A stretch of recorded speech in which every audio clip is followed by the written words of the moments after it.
Eu nasci numa época que crente era santo, que santidade era coisa séria dentro da igreja, que crente se apartava do mal, da imundícia, da impureza. Você quer procurar impureza hoje, imundícia hoje, escândalo hoje? Vai na igreja evangélica, que é lá que você vai achar. Seja bem-vindo ao canal Genuíno Cristão. Antes de irmos para o vídeo, inscreva-se no canal e ative o sininho das notificações para receber novos vídeos. O Senhor pesa nossas vidas na balança. Nós estamos constantemente passando por uma avaliação, um julgamento. Nossas obras não estão alheias ao julgamento do Senhor. Nossas palavras não são lançadas no limbo, no esquecimento. Nossos atos não foram apagados com uma borracha. Eles estão todos sendo examinados e julgados por Deus. Conheço as tuas obras e sei que és. Ele faz uma avaliação e passa nossas obras para um julgamento.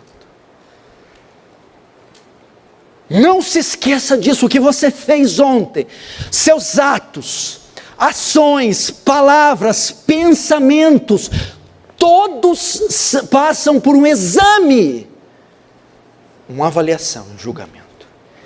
E agora, ele fez isso com Éfeso, ele vai dar o diagnóstico. Conheça as tuas obras, agora o diagnóstico. Tens nome de que vives, entretanto, estás morto. Qual que é o julgamento? Éfeso. Você é uma igreja que vive de reputação, tem nomes, aparência, método, estética, de cristão, de vivo, de piedoso, de atuante, de vigoroso, mas você está morto. Era uma igreja que vivia só de aparência, era uma igreja que impressionava a sociedade, a religião, os religiosos, mas diante de Deus estava reprovada.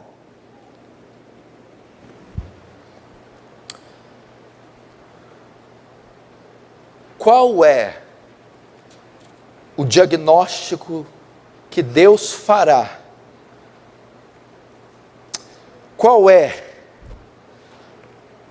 o diagnóstico, o seu diagnóstico, hora que Deus fazer uma avaliação de você essa noite? Ele percebeu que aquela igreja tinha estrutura, mas não tinha vida, conteúdo.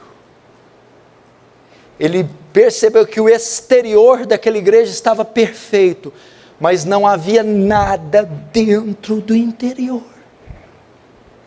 E eu temo que muitos de nós, depois de Deus fazer uma minuciosa avaliação, Ele diz: vocês não faltam aos cultos, cumprem com os votos da religião, têm os seus momentos litúrgicos, vocês convencem na sociedade que vivem que são cristãos, mas vocês estão mortos.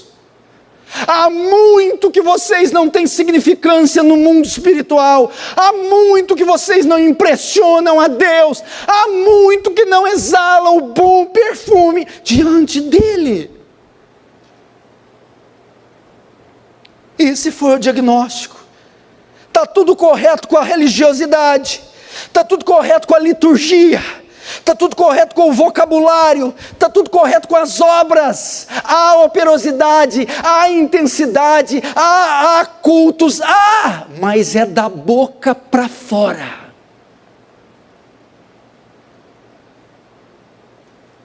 Bem profetizou Isaías ao vosso respeito: esse povo me honra com os lábios, mas o seu coração está longe de mim.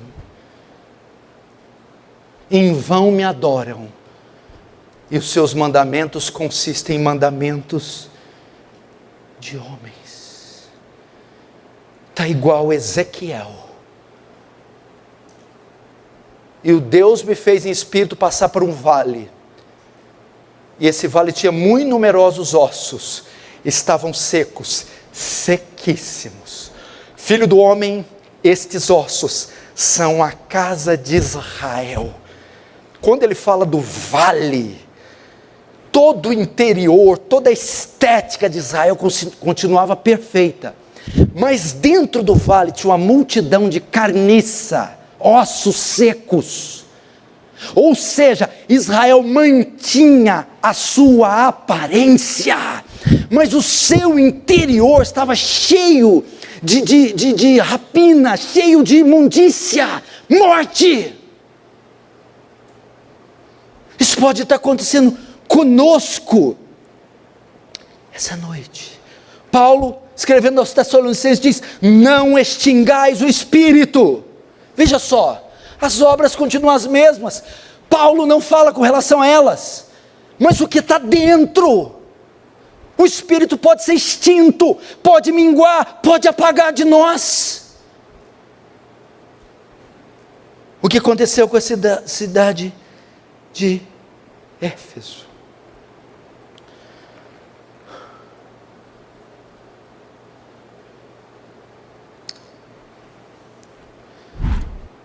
Irmãos, faça uma avaliação da sua vida. Não está assim? Pastor, eu estou aos trancos e barrancos. Meu corpo está aqui, mas minha mente está longe daqui. Eu não professo a fé cristã fora da igreja. Pastor, a minha mente é consumida nos dias da semana com tantas coisas que não é o reino. O meu coração está infestado de ídolos, de vaidades, de ambições, de cobiças, de lealdades. Há muito que eu me apartei do Senhor, o manancial de águas vivas, e cavei cisternas rotas que não retêm águas. Fui servir após outros deuses. O meu coração não pulsa mais de amor pelo Senhor. Está como em Samuel capítulo 2, foi-se a glória de Israel, e Cabode, foi extinto. Perdi a alegria, o vigor, o entusiasmo. É um tédio servir a fé cristã, é um tédio ler a Bíblia, é um tédio orar, é um tédio fazer esses votos. O meu coração não se entusiasma no meio da semana. Eu sou um cristão, conhecido como um cristão, pratico obras de um cristão, mas o meu interior não é mais de um cristão. Morreu, só tenho o nome de que vivo. Agora, como Cristo sabia que Éfeso estava nesse estado? Como fazemos para saber que temos nome de quem vive, mas estamos mortos? Como fazemos para saber se fazemos parte da congregação dos mortos? É o tema da minha mensagem. Congregação dos mortos. O verso 2, veja só. A parte C. Não tenho achado íntegras as tuas obras na presença, presta atenção no adendo, na presença do meu Deus.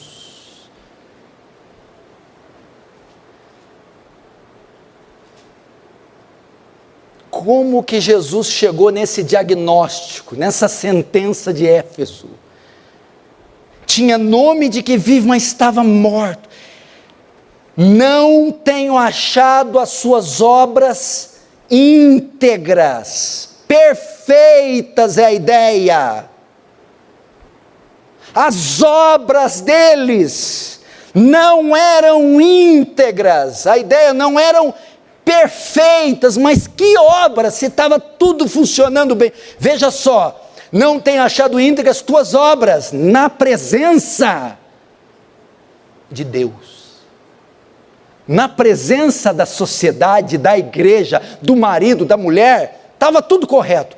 Mas estas obras diante de Deus, não foram achadas íntegras, não era um culto legítimo, não eram orações legítimas, não era um arrependimento sincero, não era uma devoção vinda do interior. Deus reprovou terminantemente o culto de Éfeso, de Sardes. Não tenho achado as suas obras íntegras. Essa palavra íntegra, a ideia é obras perfeitas. Mas eu não estou entendendo, como a gente vai dar algo perfeito para Deus? Veja só, a ideia aqui é do sacrifício levítico. Deus ordenou um ritual de adoração que era feito através de sacrifício animal. Pegava uma ovelha, um cordeiro, um touro, matava e oferecia. Entretanto, o sacrifício tinha que ser perfeito. A escolha do animal, o animal oferecido a Deus, não podia ter sarna, não podia ter fratura, não podia ser cego, não podia ser coxo. É o que está em Malaquias, veja só. Quando trazeis animal cego para sacrificardes, não é isso mal? Quando trazei o coxo ou o enfermo, não é isso mal? Deus exigia que o sacrifício oferecido a eles fosse de um animal perfeito, sem uma ruga, sem mancha. Porque Deus reprovou o culto de Sardes? Porque estava oferecendo algo coxo para Deus, sarnento, manco, um sacrifício desprezível. Muitas vezes nós oferecemos algo coxo para Deus. O que é isso, pastor? É uma adoração, é um serviço que não é feito de todo o coração. Fazemos com desprezo, com tédio, com dificuldade, murmurando. Esse é o sacrifício de qualquer jeito, sem zelo, sem temor, sem cuidado. É um culto sem zelo, é uma oração sem zelo, é um devocional sem zelo, sem temor, sem cuidado, sem respeito, sem reverência. O nosso Deus é digno da mais alta reverência, do mais alto cuidado, do mais alto zelo. Nadab e Abiú, quando for oferecer sacrifício, o incensário, Deus os matou, fulminou, porque ele não é digno menos do que do melhor. Foi por isso que eles estavam mortos.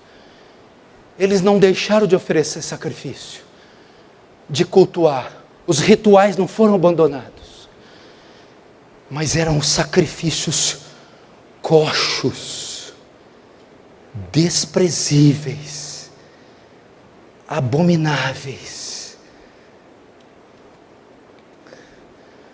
diante deles.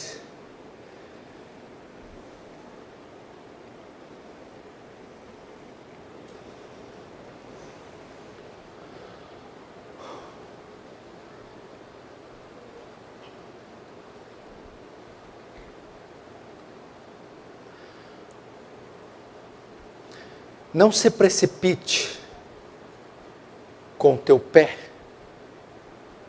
Tome cuidado com o teu pé ao pisar na casa do Senhor. E não precipite a sua boca em pronunciar a palavra diante dele. Porque Deus está no céu e tu está na terra. Portanto, sejam poucas as tuas palavras. O que isso fala? Está falando do culto. Cuidado quando entrares na igreja. Quando oferecerdes cultos a Deus. Não tenho achado as suas obras íntegras diante de Deus. As minhas obras são íntegras diante de qualquer um. É fácil ser operoso, virtuoso, impressionar a gente.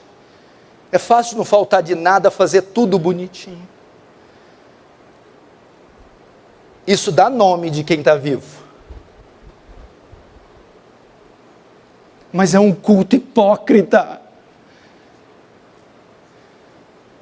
é um culto falso.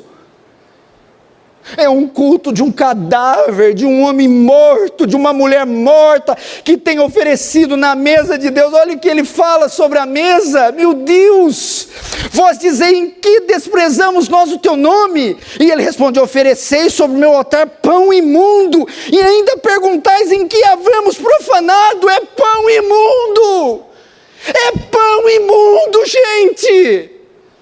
O nosso Deus não merece esse pão imundo. Pessoas que se dirigem a Deus com as mãos cheias de iniquidade. Não faça isso. É pão imundo. O que você faz a semana inteira, onde o seu coração está pegado, a sua mente, os ídolos, suas afeições, seus anelos, seus anseios. E aí oferece para Deus o pão, o coxo. Deus está falando assim: ó, só pensa que está vivo. Há muito foi decretado o óbito. Foi assim que Jesus chegou nessa conclusão. Segunda coisa. Primeiro, as obras. Segundo, a impureza. Verso 4. Tens contudo em Sardes umas poucas pessoas que não contaminaram suas vestiduras. Até aí. Vestiduras. Guarda essa mensagem, essa palavra.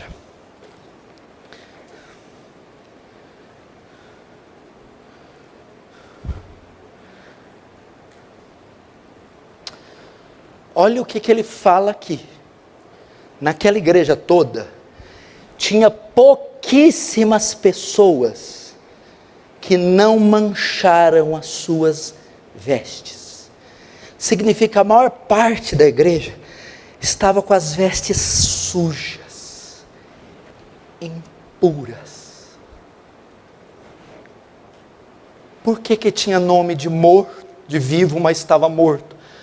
Porque estava vivendo uma vida cristã, servindo a Deus, vivendo todas as atividades do reino, cheio de impureza, manchados, sujos. Era uma igreja imunda, era uma igreja imoral, era uma igreja mundana, que ao invés que se envolveu com o mundo, que se envolveu com o pecado, que se envolveu com imoralidade. O que é de crente moral que eu tenho visto hoje, meu Deus? Eu aconselho gente, eu cuido de gente. 90% dos problemas são todos no campo da imoralidade, da cobiça, da lascívia, da prostituição, meu Deus, da pornografia. É uma imundícia, é uma pouca vergonha. Está achando que o glória a Deus e que o aleluia está fazendo alguma diferença, que cumpre certinho com os protocolos. Se vocês acham que Deus é idiota, que Deus é trouxa, eu não me lembro qual foi a última vez que Deus atentou para alguma obra, para alguma ação. Deus não se importa com ações, Deus se importa com intenções.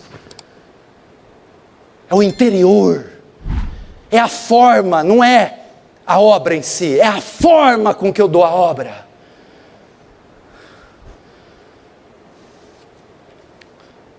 Segunda razão de Deus ter achado eles mortos: mancha. Você já viu hoje? A palavra pecado está saindo dos púlpitos. Tropeço, falha, fraqueza, equívoco. Não chame de equívoco o que Deus chama de pecado. É pecado. O nome disso é pecado, iniquidade, transgressão da lei, ofensa à glória de Deus. Não tem outro nome. É pecado. Mancha, sujeira, imundícia.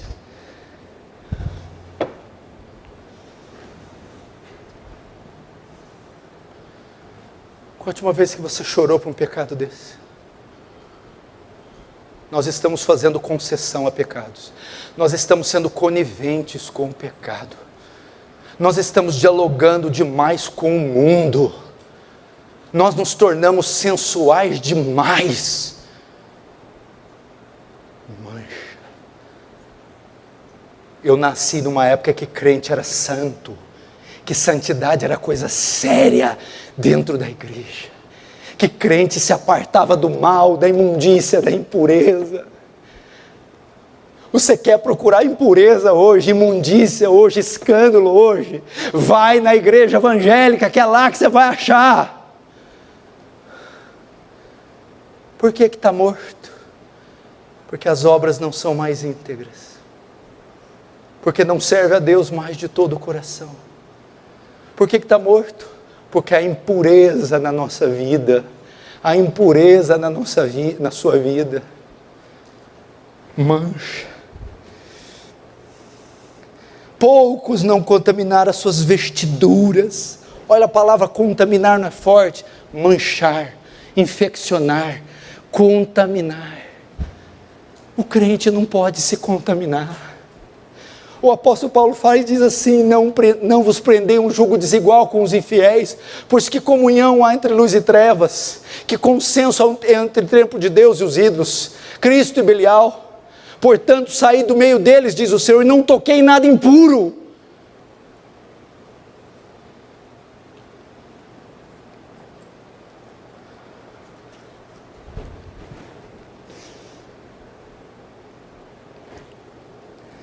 E agora, Cristo, Ele apresenta uma espécie de juízo com misericórdia.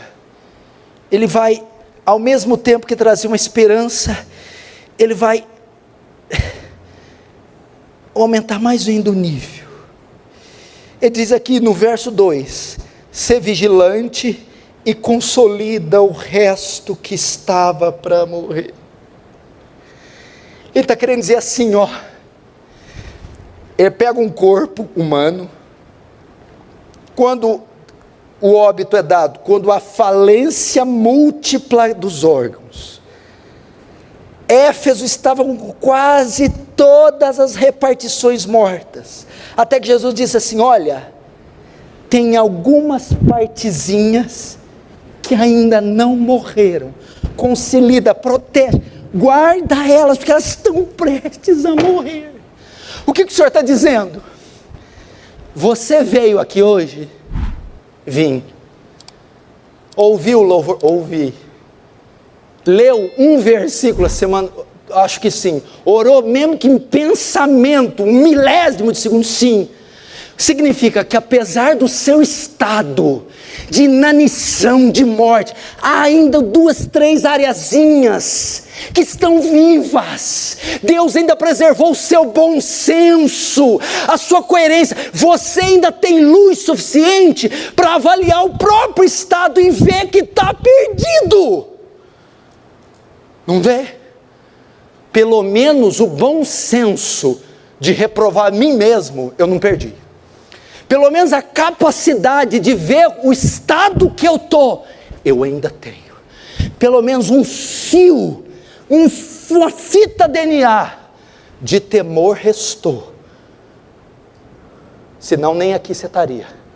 Teria se apostatado de vez. Estaria servindo o diabo, virado um ateu, não é isso? O fato de você estar aqui é que restou uma coerência, um bom senso, um fio de temor. Há partes vivas em você ainda. Gostou do vídeo? Então, assista outro e seja edificado pelo Genuíno Evangelho.